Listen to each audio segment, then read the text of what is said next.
Howdy, Mark Don McInnes, Sandpoint Realty, Wednesday Word, 17 on February 22nd, 2023. Thanks for joining me today. I'd like to go over some different information for you.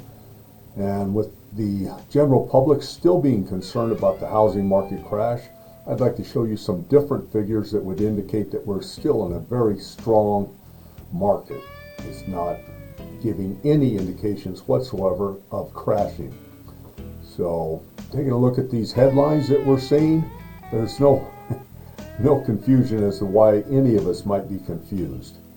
So it's just all kinds of information and data coming at us with misinformation or misleading information. So with that, I'd like to show us some different charts and just delve a little deeper as to what we are seeing exactly and the whole truth.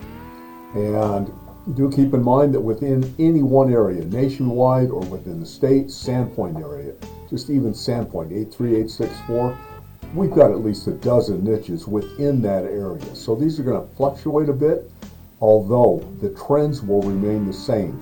The facts won't change. It's just a matter of the numbers shifting a bit with those trends. And with that, keep in mind also, we're looking at 67% of the public, you and I, still feel a housing market is imminent.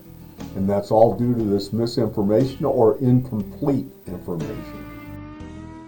As we look at this foreclosure chart dating back from 2005, we can now see that, yes, while doubling foreclosures since 2021 to 2022, we are still far below even 2019 foreclosures by 35%. If we go back to 2005, we're 40% below the 2005 foreclosure figures.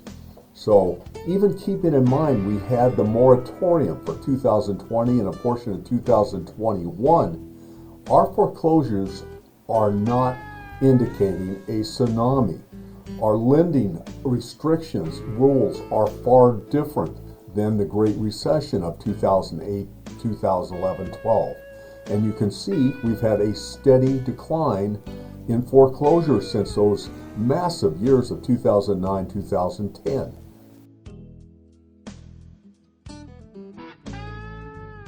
This quote or statement from Rick Sharga of Adam Analytics helps tell the story. We've had many sources that help prevent this major tsunami that everybody was predicting.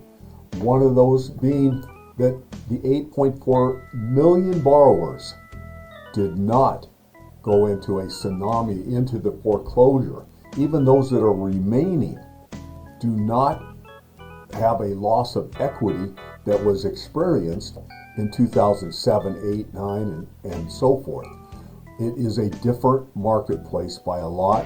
The government stepped in, put the moratorium in place, and lenders held to that. The people that went into the program have been successful in saving their homes. They had the equity. We still have a record amount of equity in our home.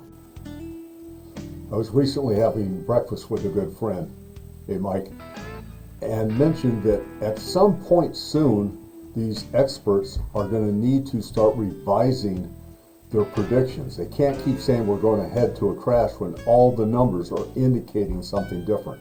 Here we have revised forecasts from just January 10th, 2 weeks later, down from 6.1% to 2.6% loss in housing pricing, a median price across the nation.